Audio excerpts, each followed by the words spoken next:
So we can start. So in the previous session, Shivam taught us about insert and update, right? So let's continue with other three DML operations, which is upsert, undelete, delete, and then the other one is like merge. So let me start with upsert. So what actually upsert means? So before that, do you guys have any doubt with the operations that Shivam taught us in the previous class?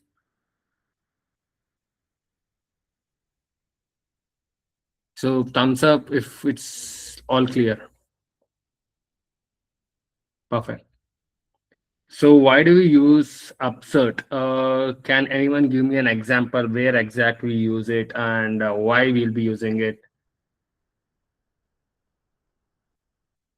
A simple example or an use case. Sir, it can be used for two operation at a single time, insert and update. So why do we use that? Any idea? Sir, So it checks if a record exists using a record ID. So if it finds a match, it will update the row. If it does not find a match, it will be creating a new row. Okay, partially correct. Perfect. So let's imagine I don't have a record ID, but I do have a record, all the details. So how do we use upsert?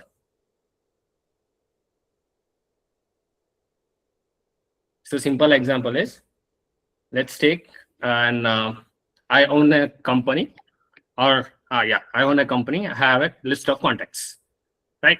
So I hired a different agency or an what do you say, an consultancy who will provide me a list of contacts, and I want to import all those contacts in my Salesforce environment. So in that case, so I don't have a record ID, right?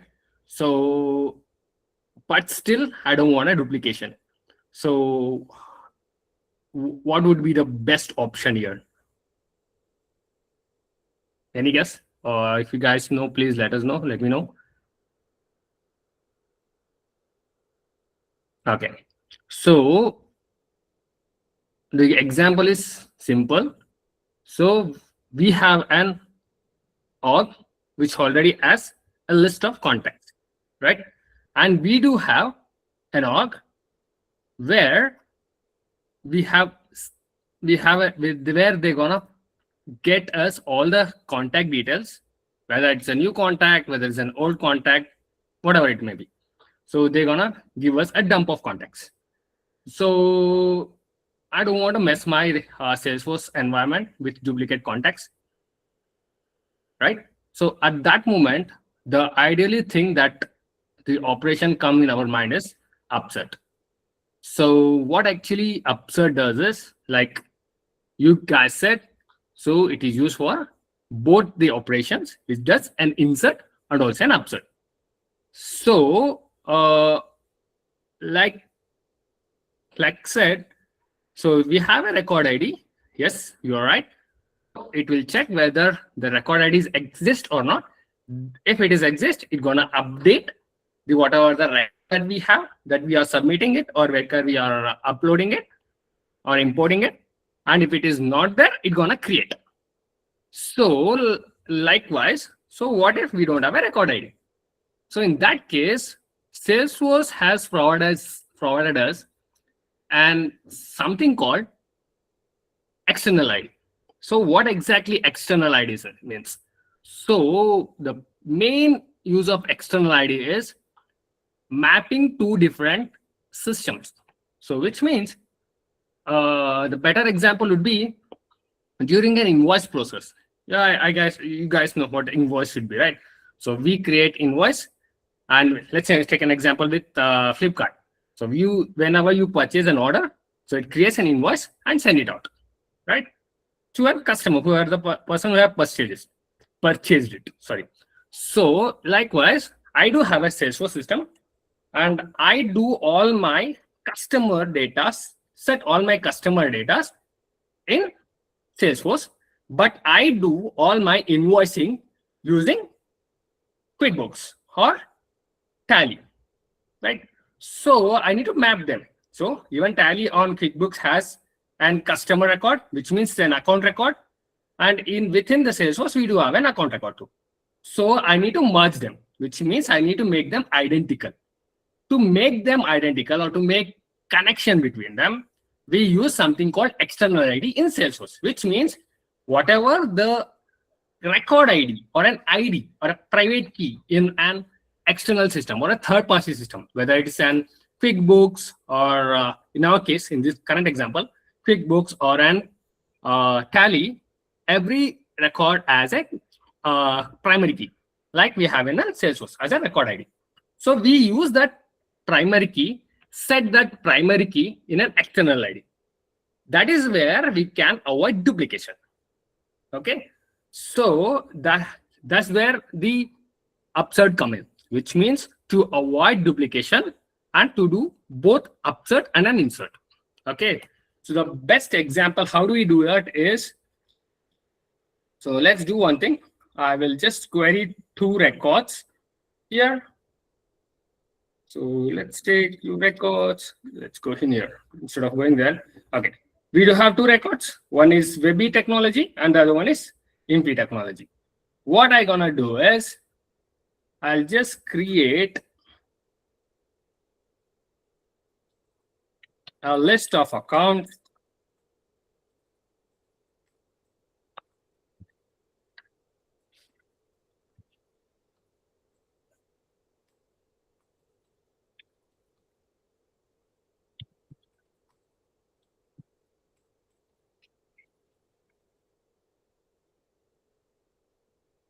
I think there are some.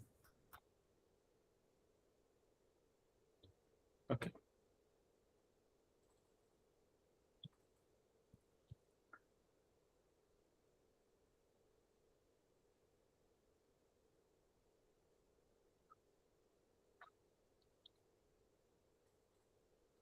Right. So I'll just copy paste it. So in here, what exactly I'm doing is, so we have an account and we are changing the setting the account name as ABC Technology, and we have a second account and we are replacing the value with XYZ Technology using an external ID, which means I do have an field within an account which is an external ID which has these 2 values. So where exactly it is, let's see here. I will just make this to all, and I will make like 1 more field. So let's take customer name, and I'll just remove this and say this. So let's sort by this. Okay, so I'll do one thing. I'll make this SCST F1102, right, and save. So now, why it's not sorting? It's okay. Okay, now we have 2 customer IDs, right?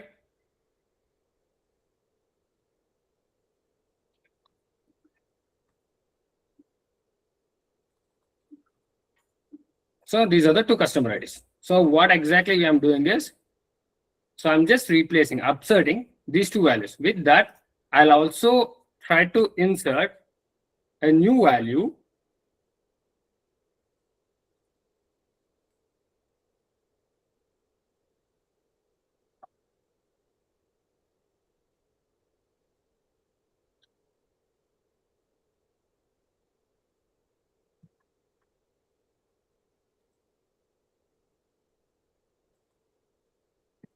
Right. Currently, what I'm doing, I've just created an instance to an account and set 3 values here with a customer number. So how do we know whether the customer number is an external ID or not? So we go here. So on the object, in the fields, so let's check for customer. So we do have a customer number, right? Customer number, which is a unique case sensitive. And then we have an external ID too. So what exactly case sensitive means? So some customers, some in Salesforce, let's take an example here. In Salesforce, the IDs can be operated in two ways. One is 15 characters and the other one is an 18 characters. So 15 characters, it is an case sensitive. Okay, it should be same, set as name, same. So which means you can see here, if we go in here, this is an 18 characters, right? So this 15 characters, if we are using a 15 characters ID, this need to be an case sensitive, which means the G should be a small letter. The K should be as a capital one. So that's how it is. So uppercase. So if we are using full 18 characters, so Salesforce won't provide whether it is an case sensitive or not. We can check that one. Okay, it is not. It won't check whether, like I said, whether it is a capital letter or a form letter or small letter. When you are doing an operation, that won't get matter here. Okay, that's where the case sensitivity comes in. So for now, it is a case sensitivity. That's the reason when I changed my value during upsert, I changed CUST, right? So you can see here, I also changed it here too, which means because of case sensitive. Okay, let's do one thing. I'll do an upsert.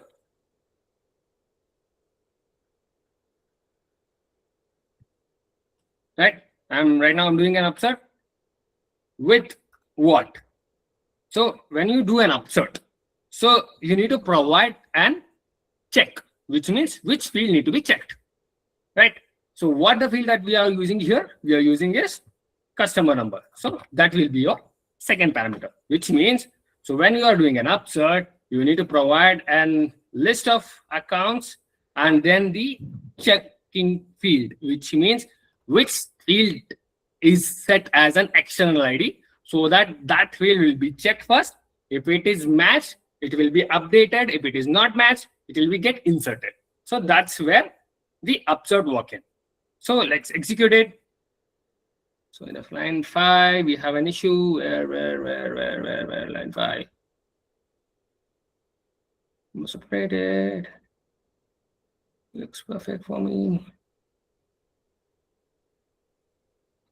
Line 1, line 5.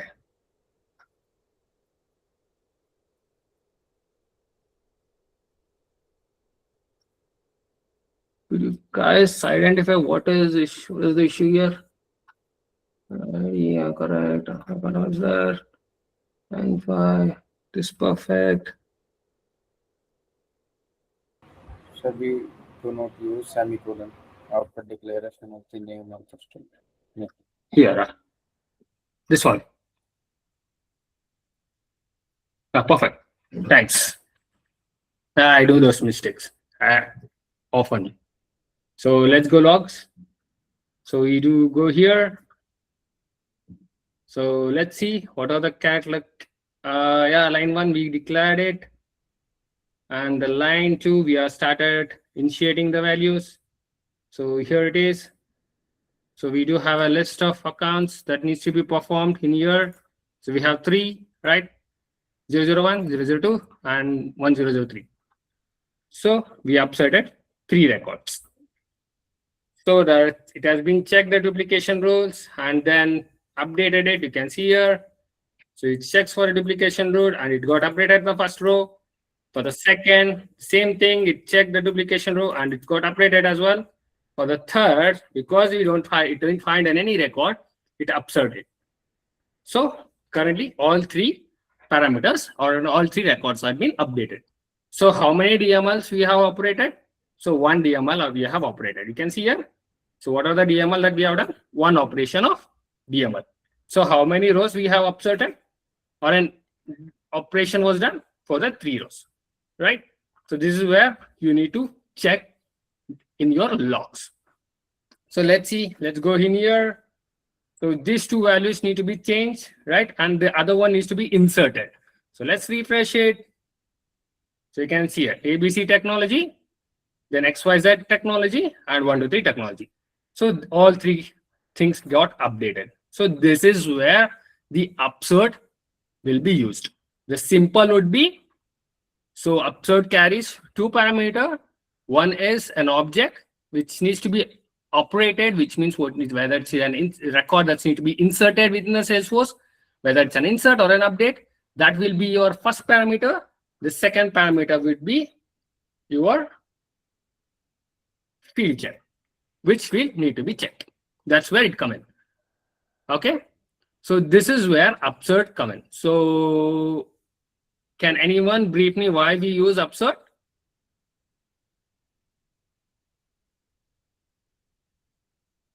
Just simple example. That would be good. So it's mainly used in external system integration, which means if you use two systems, Salesforce and the other system, need to be integrated.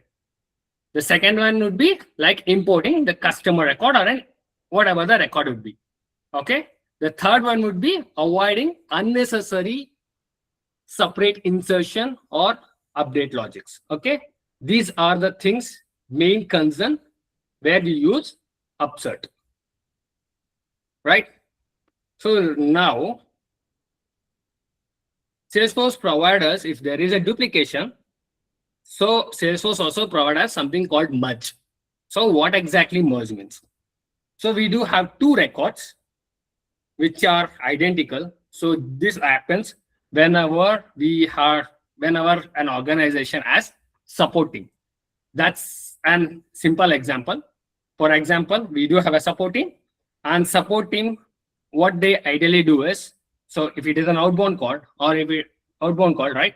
So what exactly they do? They enter customer's data or an person's data, contact data. So during an insertion, what they're gonna, if there is a they have not implemented a duplication rule, so we will create an duplicate data, right? That gonna happen. So to avoid it or to overcome it, Salesforce provides us a merge. So it's called an Apex merge. So it can be operated on accounts, contacts, lead, and personal accounts. So this is where come in. So what exactly we will do it here is, so let's query two records. So let's keep this one and this one, and let's make these two. Let's imagine these two are an duplicate records, or let's do one thing. I'll create one duplicate records. So I'll go in here, lab account. I'll say this is what it is and save it. Okay. So this has a record, and currently this record don't have a contact or an opportunity.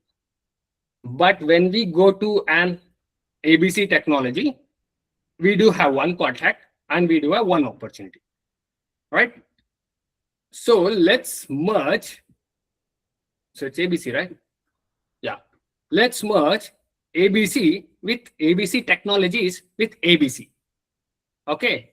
So what we will do is, I'll just create two queries. So these are the two queries. And what I'll do is that I'll merge. So let's make this as a master data. This would be a good example. So this account was not having any contacts or opportunity linked to it, right? So I just showed here. So ABC technology as contacts and opportunity linked. But similarly, if it is just an account, this don't have an contact or an opportunity. So if we merge these two, so what is the first? So I want to merge this account, which means ABC Tech, with ABC technology, which means whatever the value that you provide first will be treated as a master value, which means that will be treated as a main record, and the second one will be treated as a duplicate record, which means whatever the details that are set in the duplicate records will get merged with the first one and the duplicate get deleted. So let's execute this. Okay. So why? There's no ABC tech. Oh, it's misspelled it. Right. Let's merge this. So it's separated. So you can see here. So we have one record and we do have another record here too. And we have done a duplication check. So here, so this merged the record. You can see here. So it's merged to one. So if you go in here, if I refresh this, okay, you can see here the context being set from here to here, right? So it got migrated from this record ID, which means from this account ID to this. So let's refresh this. So which means it throws an error because it got deleted, which means if a record got merged, the duplicate or a record which we used to merge will get deleted. That is where it is. So if it is deleted, right? So we need to know where exactly it's been set or it will be stored. So Salesforce do provide us a way where we can see our delete records too. So let's go to Classic. I don't think we can set or check that in an Lightning, but we do have an operation where we can check them in a Classic. This is where it is. Right? These are the two records that have been deleted. We can undelete that too. Perfect. So let's go back to Lightning. This is where the merge come in. So in the merge, what happens is during the merge scenario, the master detail, which means this, the master details remains and the duplicate records are deleted.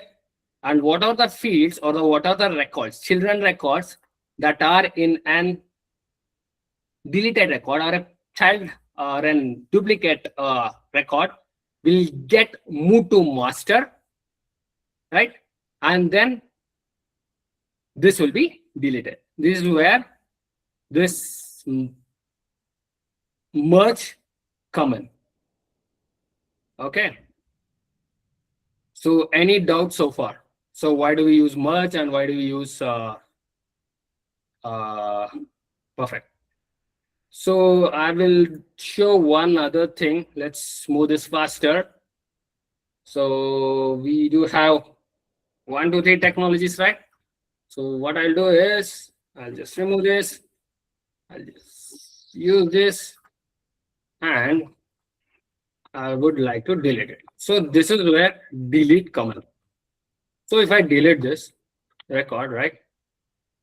Salesforce has provided as an operator to delete an existing record too, where you'll just pass an ID. Actually, it's not required. Just pass an ID in here and execute it. This deletes an record where it will be cage. Delete spelling is wrong, Chandan. Sorry.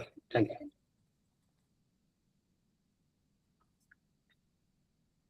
Yeah, we'll delete it. So now the record got deleted. Let's see here. So where it is, where the 1, 2, 3 go. So here on reload, it's got deleted. I showed you where exactly the deleted records do get stored. So I think it will be stored for 30 days or so. So if you want, you can undelete it. So the best option would be check and undelete. So this get back to the record. So you can see here, got undeleted. Let's do how we do it in a programmatic way. So I use this. I'll make this delete. Right. So let's go in here. Let's refresh the same thing. So now the record has been deleted. So we go in here. And then we will use an operator called undelete.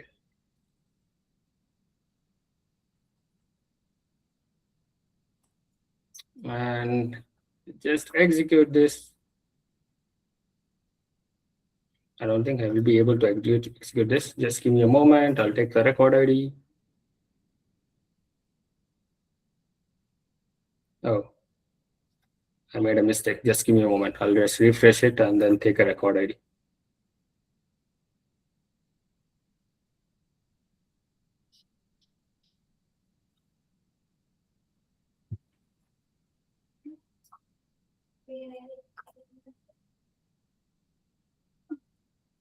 So I deleted it. Now I'll go in here, use this.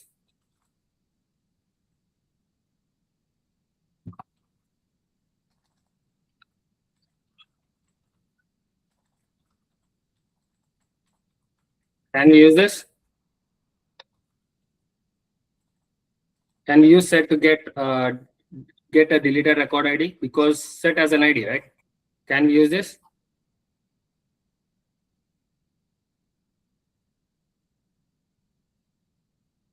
Just a second. Someone has pinged it. Is the record ID user record by default? Okay.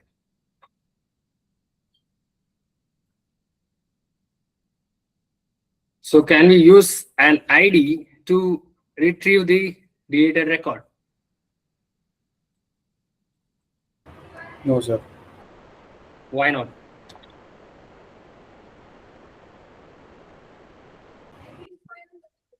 Sir, the whole report consists of many data types.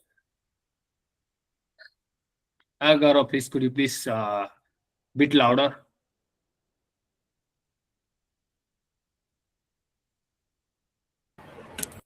Sir, to retrieve, we should use set of object. Yeah. So in that case, can I use ID directly then? So I'll just use this array. Oh, so what was ID? So that's okay.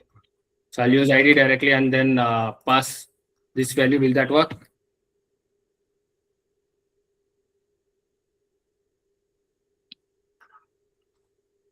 Yeah. So what I'll do is I'll take this ID. So instead of this, I'll use comma is deleted. This is where it will be stored. Either to know whether it's a deleted record or not, this is where it will be stored. There's a field called is deleted. So if it is deleted, it will be set to true. Okay. So we'll use ID and then pass this value.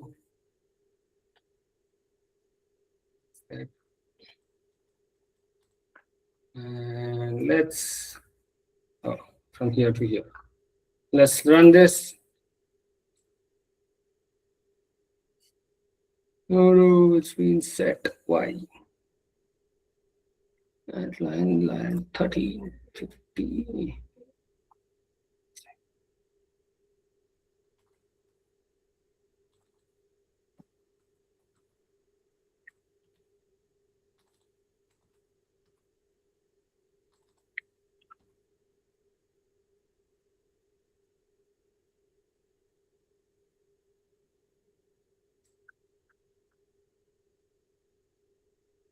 Perfect. So we need to use all rows. Okay. So what exactly we are doing it here is in here, I'm passing an account ID, which we have deleted. And then we are querying it from the record ID. And then we are undeleting it. So what is the use of all row in a query? So whenever a record is deleted or a query is normally run to get an active search, okay, if we use without this, it won't retrieve the deleted record, and it shows a list is null, which means because because Salesforce decided, or Salesforce SOQL, normally SOQL search for active records, not the deleted one, which means Salesforce hides the deleted record. To make sure that's all rows, if we set this all rows, Salesforce provides us an active and also soft deleted records, which means whether a record is being deleted. So soft deleted ones are the one which are stored in a recycle bin or archive record, where this field will be set as true. By setting this, the SOQL will also retrieve the active ones, the soft deleted ones, the one which are in recycle bin, and the archive record as well. So those records will be retrieved, and then we can undelete them. That is where we will be using all records, right? So any question with this thing? Upsert, merge, and undelete.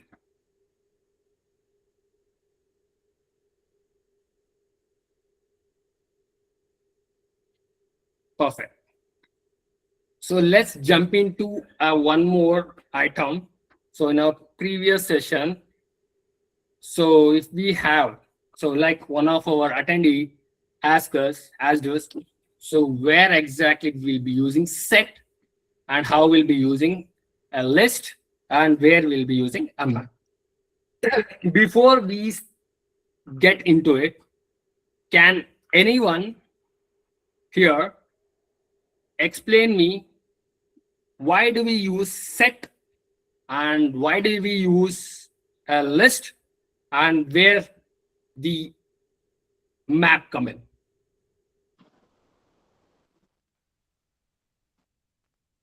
One example would be good. Let's try. List allows duplication of records, or whereas set does not allow the duplication of records. So that, I mean, I remembered that. So list allows duplication, right? Okay. Set allows non-duplication. Perfect. So map allows. Map store Map value follows in key pair value method, like so. key value format. Yeah, okay. Key pair value, and will that allow duplication? Sir, in map, No, each no, key it does must not. be unique. Each Sorry, key one- must be unique, Okay. and value can be duplicate. Perfect. So, okay, if I want to access, right? Let's imagine I want to access the values from the list or a set or a map. So how do I access it? What are the key things that we need to remember?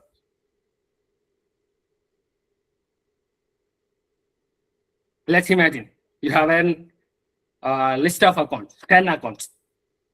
I want to access one of the accounts. So how do you access it? Sir, in list, In list, Yeah, Gaurav, Okay, just a wait. second. index yeah. of ID, like index of number. Like, so if you want to access second record, then index of second. Perfect. So Gaurav, how do we set, or how do we access in a set? sir, in set, we do not access directly, but Uh-huh. we can check with the method contains. Perfect.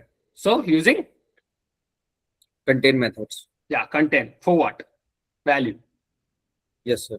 Perfect. So if I want to access within the map, so how do I? So we have a map, right? So let's say, Get method, I think we need. yes, correct. So what will be the key that will be, okay. The word is key. So we use get method using a key. We use key to get a value, right? So which means key is a unique one. Get key is method. Yeah, get is a method. Perfect. So to the get method, we'll pass a value. We need to pass a value. So the value would be key. Okay, the parameter would be key. Perfect. So what is the order in here? So list support ordering? Yes, sir. So do set and map support ordering? No, sir. Sir, No set guarantee does at all. not guarantee order, Mm. and map contain like hash value. Mm. It support hash Oh. map. Perfect. So the easy to remember would be, if it is a list, give me all the records in sequence. If it is a set, give me only the unique values. If it is a map, give me a record for a specific key. So these are the three items that you need to remember when you go to an Can you please repeat that, Chandan? list. Give me all the records in sequence, which means when you retrieve a list, it gets all the records in a sequence manner, which means you can order it. Set, give me only unique values, which means we use, for example, we use record IDs. So record IDs cannot be duplicated. So it will be unique values, right? Set of record IDs. Map, give me a record for this specific key, which means we have a key, which means the Unix key will be set, and the value would be an record or anything, right? So we use key to get a record. That's where map comes in. These are the three key points that you need to remember when you are coding, right? Okay. So we know how list works. We know how set works now, and we know how map works. So where exactly we'll be using it? So that is a main key, right? So we know all the three major collections work, and we do know how we will be operating it, and everything we have an idea now. So where exactly we will be using it? So how we'll be using it? So the better example would be when we go to an trigger. So whenever an record is created, so I'm just giving a brief explanation. I'm not going in depth because we'll be covering this in our next session when we go to triggers. So I'm just giving a brief instruction. So we do have inserted a record. Let's take, I have inserted an contact in here, and then a trigger kicks in. So there are 5 contacts I have inserted. A trigger kicks in, and we have an we need to get all the accounts IDs. So in here we have, like I said, we have 5 contacts. So 2 contacts are associated to 123 technology. I'll just go in here so that it will be easier for you. So 2 contacts are associated to 123 technology, and 1 contact is associated to ABC Tech. And there is two more contacts that are associated to XYZ technologies. Okay. So when we want to know what are the IDs are, okay, at that moment, when we query it, we will get multiple account IDs. Let me show you that.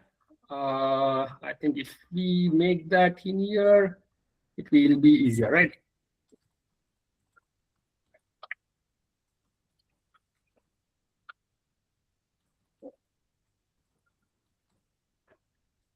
Right.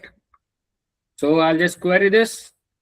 So you can see here, the first one itself, it is a repetitive. And we do have multiple repetitives here.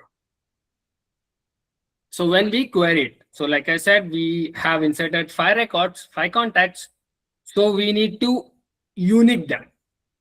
So how do we unique them? We will be using list of IDs. So how do we make that list of IDs? So let's go in here. Just give me a moment. I'll just, okay. Let's go in here. So let's take a list of contact.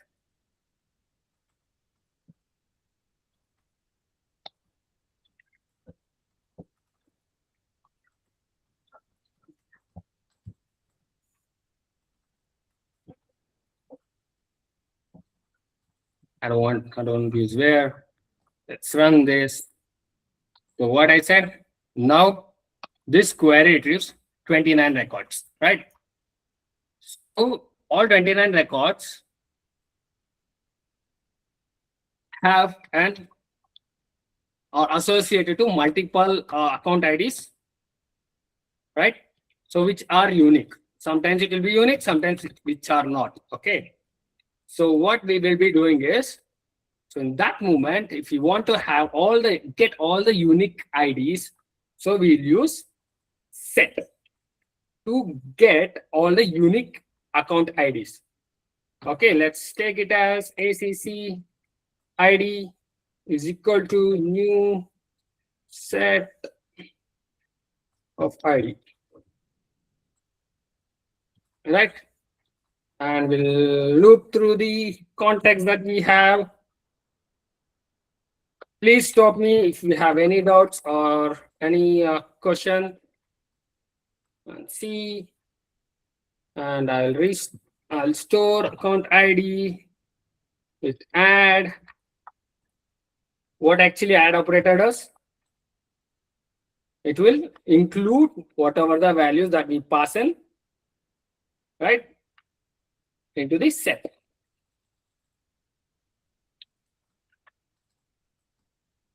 So now let me do one thing. I will use system.debug and display this. Okay. So before I execute this, let me explain you once again. I think there is a small correction, Chandra. Yeah, that one. Sorry. Yeah. Thank you. So before we execute this, so what this list returns? This returns 25 contact records with associated account ID. So I want to get, or I want to sort all the account IDs because I don't want a duplication. At that moment, we'll use set of IDs. And we use set of IDs, and then we will add each IDs because all the context record 29 times, and then add each one's account ID. So if I add each one separately, so if it is a duplicate one, it will get replaced with the existing one. If it's already there, it will be, it will replace, or it will just omit. It will not do anything operation. So that's why it come in. So what exactly that get? We get the unique account IDs. Let's execute this. And let's go in here. I think this is what got executed. So on the line 1, we have used this query and got iterated 29 times. Let's see only debug one. You can see here we have a list of all the list of 20. Sorry, it can be more than 20. Let's see what the number is. 10 records. Sorry, I think it's 10 records, right? Maybe more than that. So this is where we'll be using set here. So to remove duplication. So why do we need to remove duplication? Let's imagine. So we have got a contact and we have an account in here. And if we have a query, if you want to, I would like to have a query, one more query on accounts.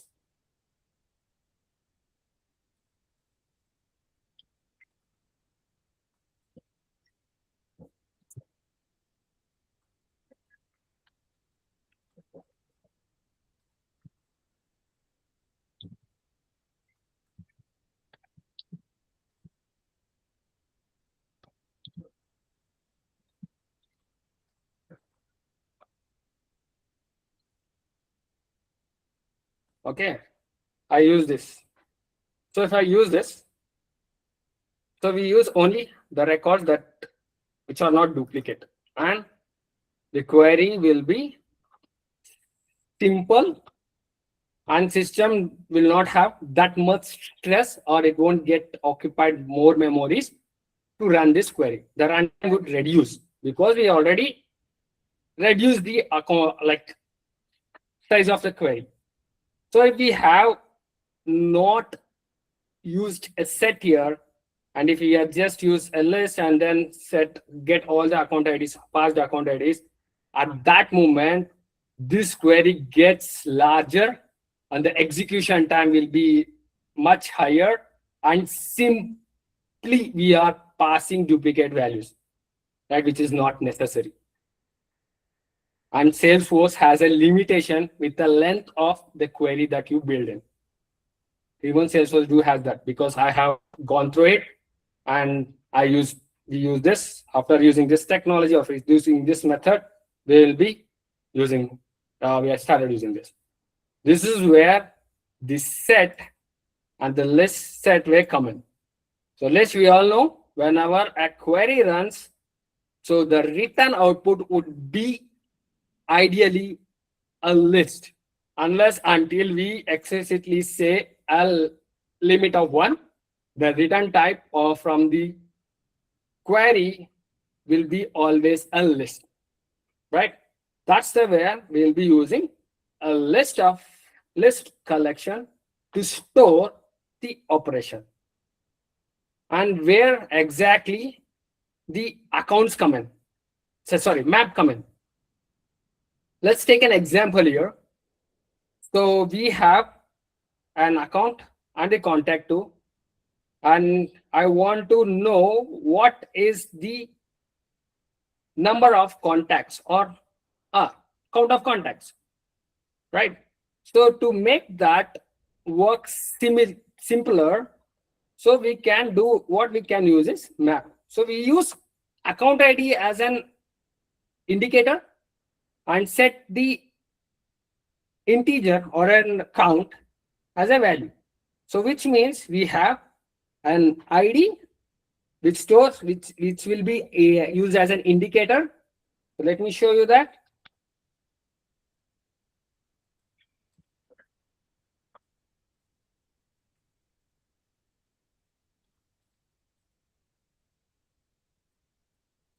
Count ID contact count. Okay, so if you use map ID, which we'll be using as an indicator to an account, and integer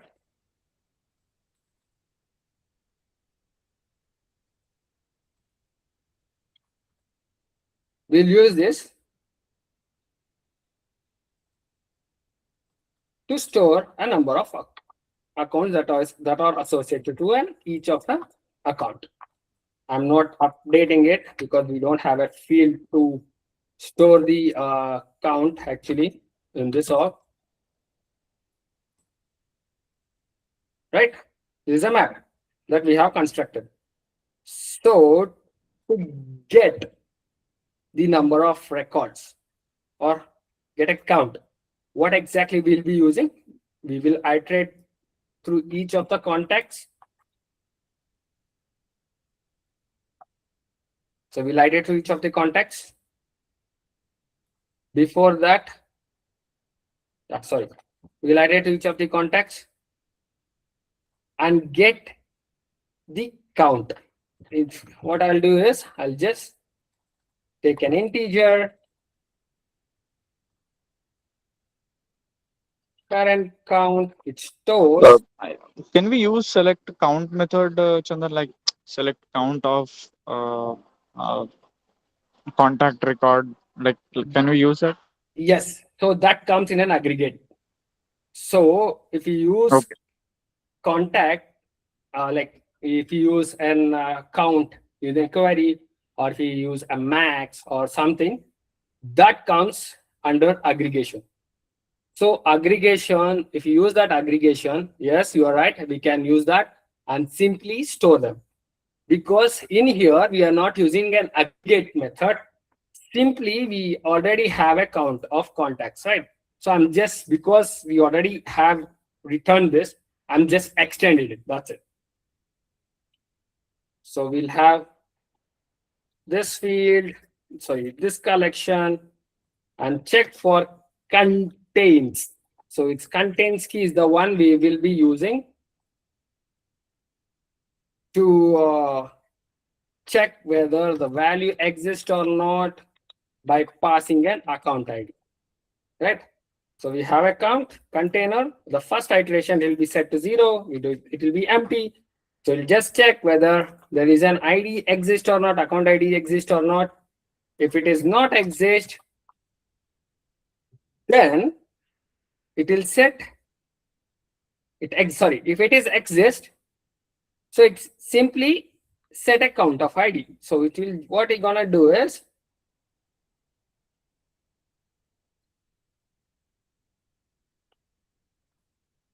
so we will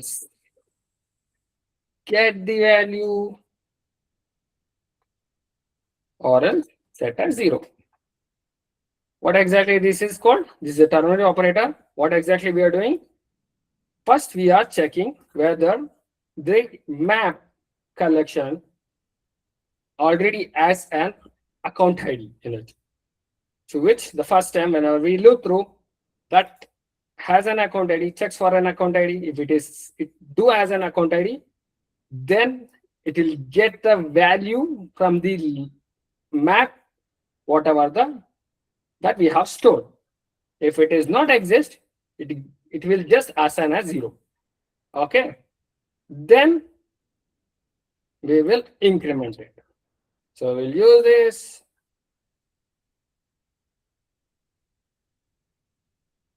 So this is the collection name, right? We use collection name dot put. Then we'll just take the account ID and whatever the current count and increment with 1. Then we'll update it. So that is where the combination of list, set, and map are ideally used. Okay. So where exactly the ideally thing the list returns, whatever the query returns, will be in a set of list or in a trigger. If it is a trigger, the new trigger or the old trigger returns a list of records.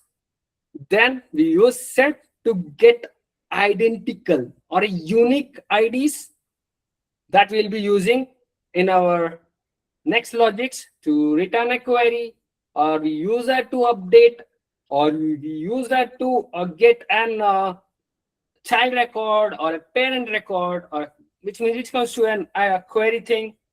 Then we use map to reduce our DML operations, right?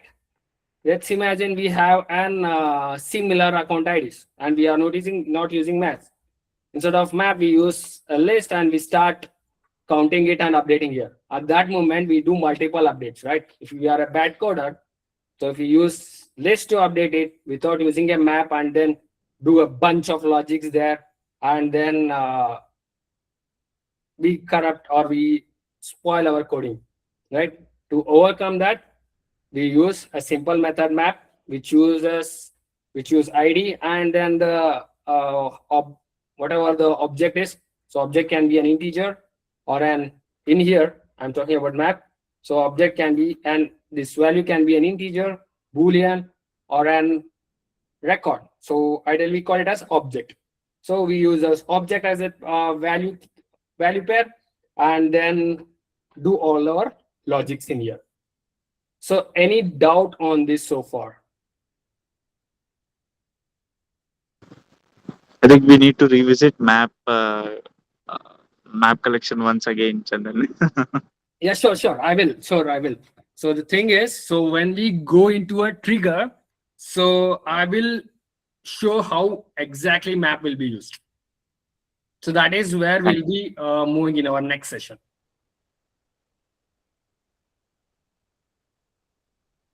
So any doubt so far? Oh, multiple chats are going on. Oh, perfect.